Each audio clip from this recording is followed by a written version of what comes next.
नरोत्तम मिश्रा के समर्थक कह रहे हैं कि पुलिस के लाठीचार्ज में 50 कार्यकर्ता घायल हुए।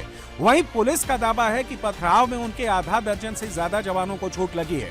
इस सबके बावजूद हंगामा कर रहे बीजेपी कार्यकर्ताओं पर पुलिस को ज्यादा सख्ती करने के ऑर्डर नहीं थे। आंसू गैस के गोले दागने के बाद पुलिस ने एक बार फिर पथराव कर रहे लोगों को समझाने की कोशिश की। ये सभी ध्यान रखेंगे, पथराव ना करें, पुलिस के कार्य में अवरोध उत्पन्न ना करें। आप लोग, पुलिस बाहर खड़ी है आपकी सुरक्षा के लिए, हम आपकी सुरक्षा के लिए खड़े हैं। आप पथराव ना करें। राष्ट्रीय राजमार्ग को अवरुद्ध करने की किसी को आवश्यकता नहीं है, ठीक है। जो आपकी मांगे हैं वो अपनी लीगल अपने प्लेटफॉर्म पर उठाइए। आखिरकार थोड़ी सख्ती और थोड़ी समझाइश के बाद बीजेपी के कार्यकर्ता पीछे हटे। दतिया के एसएसपी का कहना है कि ये लोग हिंसा और बवाल करने के मूड में ही आए थे, लेकिन हालात आउट ऑफ कंट्रोल होने से पहले इस सिचुएशन को संभाल लिया गया।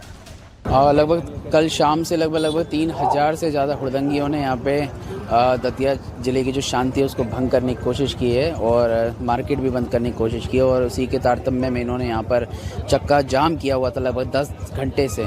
इसमें लगभग 12 बजे से हम रात से इनको समझाइश दे रहे थे कि ये आचार संहिता का भी पालन करें और जो चक्का जाम है उसको खोल दें, क्योंकि उससे यातायात का आवागमन बहुत ही गंभीर रूप से बाधित हो रहा था।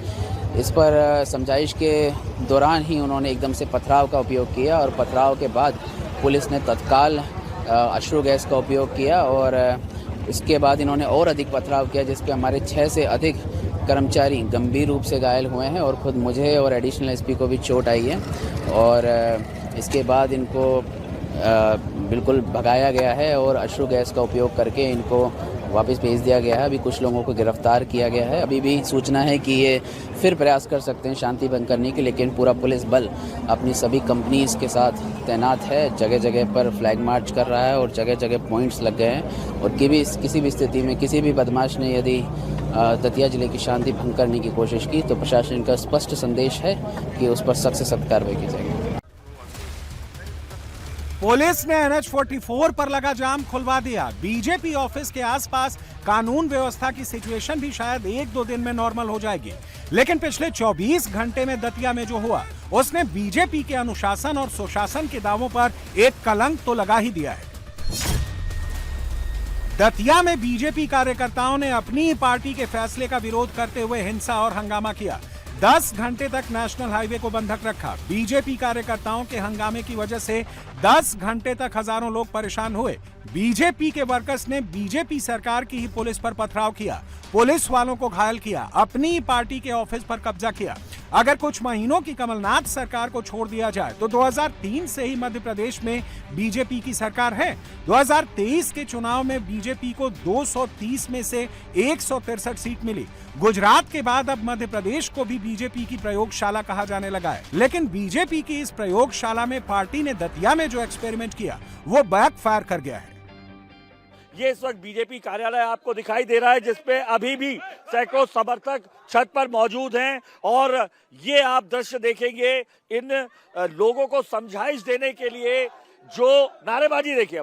अब यहाँ पर नारेबाजी शुरू हो चुकी है। ये बीजेपी कार्यालय को बंधक बना के रखा गया, अगर ये कहा जाए तो गलत नहीं होगा, और कानून व्यवस्था सुचारू चले इसलिए तस्वीरों में दिखाऊं कि इस वक्त रात से ही कलेक्टर और एसपी यहाँ मौजूद हैं, जिम्मेदारी निभाते हुए कि कोई भी जो उपद्रव की स्थिति हो उसे रोका जा सके। रात भर जो जाम लगा रहा उसे खुद ये पुलिस बल यहाँ पर बता रहा है कि किस तरीके से जैम को खुलवाने की कोशिश की गई, लेकिन नाराजगी बरकरार है। ये तस्वीर जो इस वक्त इंडिया टीवी आपको लाइव दिखा रहा है, इस तरीके की तस्वीरें राजनीति में, बीजेपी की राजनीति में कभी दिखाई नहीं दी, जहां पर पुलिस इसलिए खड़ी है कि जिस पार्टी की सरकार है उसी पार्टी के कार्यकर्ता उसी पार्टी का ऑफिस को कब्जा कर पथराव कर रहे हैं और पुलिस कोशिश कर रही है समझाइश देने की और कानून व्यवस्था संभालने की लगातार। बीजेपी हमेशा से चाल, चरित्र, चेहरे और अनुशासन के दावे करती है। लेकिन दतिया में इस अनुशासन की किस तरह धज्जियां उड़ी हैं, इसका सबसे बड़ा सबूत ये तस्वीरें हैं। नरोत्तम मिश्रा के समर्थकों ने दतिया में बीजेपी के ऑफिस पर कब्जा कर लिया। रात भर कार्यकर्ता इसी तरह यहां सोए रहे, कमरों से लेकर छत तक नरोत्तम मिश्रा के समर्थक भरे पड़े हैं। दतिया बीजेपी के अध्यक्ष समेत सैकड़ों कार्यकर्ताओं और पदाधिकारियों ने इस्तीफा दे दिया है। वो कह रहे हैं अगर नरोत्तम मिश्रा को टिकट दिया होता तो कांग्रेस उम्मीदवार की जमानत जब्त करवा देते। सभी कार्यकर्ताओं में नाराजगी है। उसी वजह से ये कार्यकर्ता जब से टिकट हुआ है तब से अभी तक कार्यकर्ता लगातार बाहर नारेबाजी कर रहे हैं। हम सब कार्यालय में बैठे हुए हैं, बाहर जाम भी लगाया था कार्यकर्ताओं ने, पुलिस ने भी, सारे कार्यकर्ताओं ने इस्तीफा दिया है। पार्टी अगर सही निर्णय लेती है तो हम सब पार्टी के साथ है। हम सब पार्टी के निष्ठावान कार्यकर्ता हैं, लेकिन लगातार जो कार्यकर्ता मेहनत कर रहा था उस कार्यकर्ता को उसका परिश्रम मिलना चाहिए। इस निमित्त हम सब कार्यकर्ता एकत्रित हुए हैं। हालांकि ऐसा नहीं है कि बीजेपी ने कभी किसी नेता का टिकट ना काटा हो। बीजेपी ने कई बार सिटिंग एमपी और एमएलए का टिकट काटा है, लेकिन दतिया में नरोत्तम मिश्रा का टिकट काटने पर ऐसा बवाल क्यों हो रहा है, इसे समझने के लिए दतिया और नरोत्तम मिश्रा की हिस्ट्री समझनी होगी। नरोत्तम मिश्रा दतिया से 3 बार विधायक रह चुके हैं। 2023 में उन्हें कांग्रेस के राजेंद्र भारती के हाथों हार का सामना करना पड़ा, लेकिन हार के बावजूद दतिया में अब भी नरोत्तम मिश्रा का ही सिक्का चलता है। दतिया के विधायक रहते हुए वो शिवराज सिंह की सरकार में होम मिनिस्टर का काम संभाल चुके हैं। इसके अलावा नरोत्तम मिश्रा संसदीय कार्य और कानून जैसे भारी भरकम विभागों के मंत्री भी रहे हैं। नरोत्तम मिश्रा के समर्थक उन्हें मुख्यमंत्री पद तक का दावेदार समझते हैं।